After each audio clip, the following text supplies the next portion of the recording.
Le dernier jour, à la base, Raven était dans un laboratoire. Elle regardait Abby, qui était en train de, sur un écran, travailler sur la clé USB qu'elle avait trouvée. Elle travaillait sur la clé USB qu'elle avait trouvée, dans lequel il y avait un message de elle, en provenance de l'arche, qu'elle n'avait pas envoyé, mais qui pourtant avait été envoyé ailleurs. Il avait été envoyé ailleurs, c'est-à-dire qu'il y a un jour, ce message avait été envoyé. Abby était sur Terre avec les autres, elle n'était pas dans l'arche. Alors comment aurait-elle envoyé ce message? Comment aurait-elle pu envoyer ce message alors qu'elle était sur Terre et pas dans l'arche? Ce message était envoyé à la date de hier. Elle réfléchissait à comment, qui ou quoi aurait pu envoyer ce message. C'est alors que Marcus a regardé, et il n'y avait aucun message à son nom, mais il y avait un message à son nom qui avait été envoyé à demain.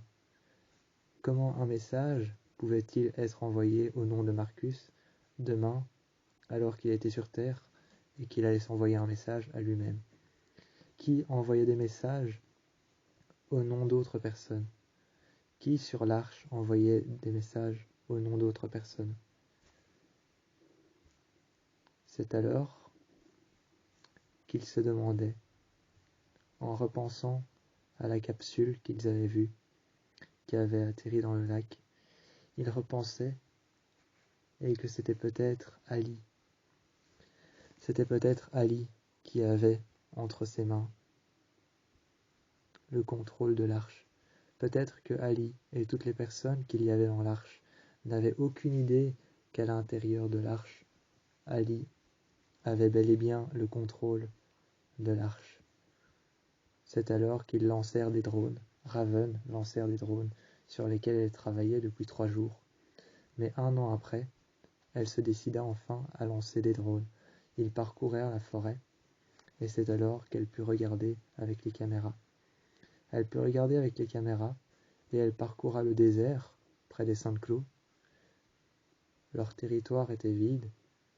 Elle parcourra juste au-dessus, mais discrètement, car ils n'avaient pas envie qu'on les voie, les Podacru. Et les Podacru, eux, n'avaient pas envie qu'on les voie. Donc elle parcourut discrètement sur les rives du lac. Les Podacru étaient en train de parcourir le lac, tout en faisant un rituel. Ils versaient leur sang dans l'eau du lac pour purifier.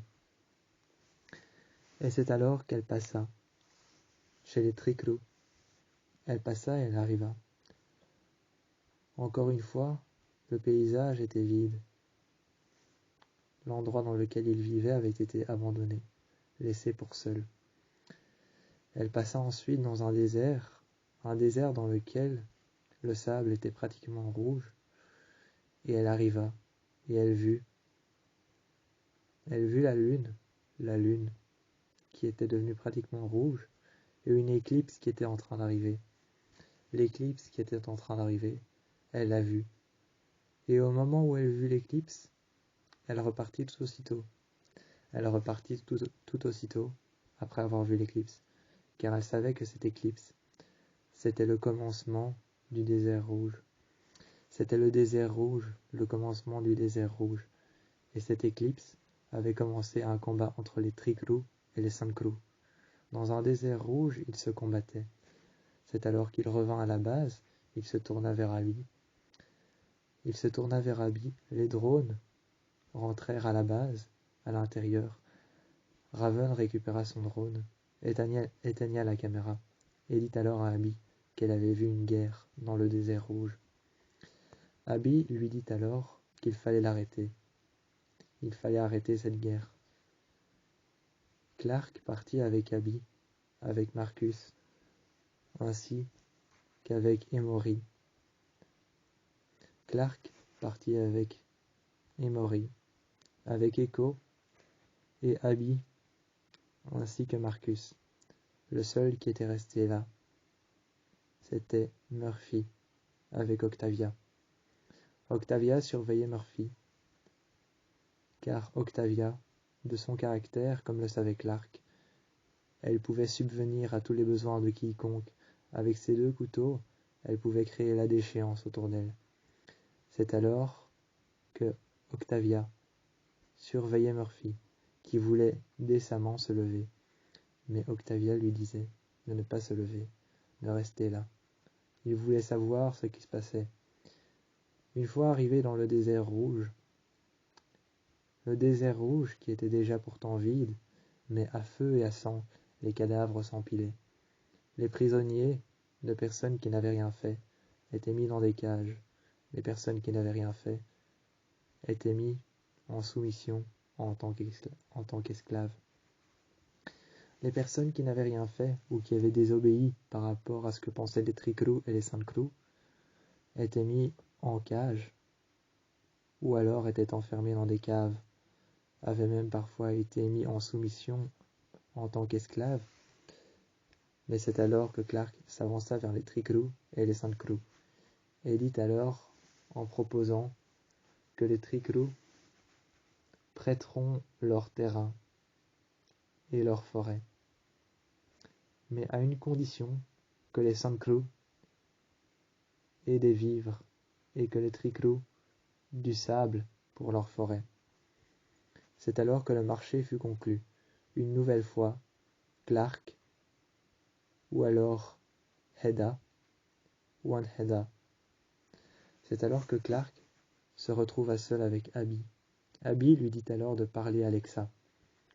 C'est alors que One Hedda, Clark, parla à Hedda, c'est-à-dire Lexa. Elle parla à Lexa, et Lexa lui dit alors de conclure. Ensuite, elle conclut, et avec le stylo qui avait été forgé dans de l'ébène, le dernier arbre qui avait été trouvé, elle signa, et par la suite, ce qu'elle avait signé avait conclu une trêve. Les Wancrew, les Tricrew et les Podacrew avaient tous maintenant le droit de vivre en paix. Les Podacrew avaient leur lac, les Sandcrew avaient reçu des vivres pour le désert, et les Tricrew, eux, la forêt, eh bien, ils avaient distribué les vivres à la nation ennemie. La nation ennemie avait reçu des vivres, mais leur avait laissé du sable pour leur plantation. Le fils des Tricrew et des Sandcrew devint alors les 2 messagers des 2 nations. Par la suite, nous sommes rentrés à l'arche et nous sommes remontés. Nous sommes rentrés à l'arche et nous sommes remontés dans le ciel. Le peuple du ciel avait maintenant accordé sa mission. Il avait accordé sa mission et il l'avait terminée. Mais seulement, personne ne savait encore que ce qu'on pensait être la menace dans le lac n'était pas la menace dans le lac. C'est alors qu'on rejoint par la suite Octavia et Murphy. Et Maurice se mit à côté de Murphy et commença à lui parler de tout ce qui s'était passé. Clark rejoigna sa mère, et c'est alors que sa mère l'appela, et dans une chambre, sa mère l'appela, et s'asseya sur un lit. Clark fit de même, et l'écouta. Et c'est alors que Abby se mit à parler de son père, qui avait été envoyé à la dérive. Clark ne voulait pas entendre ça, mais Abby avait plus que toute envie de lui dire que son père avait quelque chose à lui dire avant d'être tué et d'être envoyé à la dérive. C'est alors que Clark se mit à pleurer, et que Abby lui avait expliqué ce qu'il avait à lui dire. Sans plus attendre, ce fut alors le 3e jour dans l'arche. Avec les drones qui avaient été laissés sur Terre, chaque jour, Raven passait en revue chaque terrain et chaque clan pour voir si tout se passait bien en leur absence.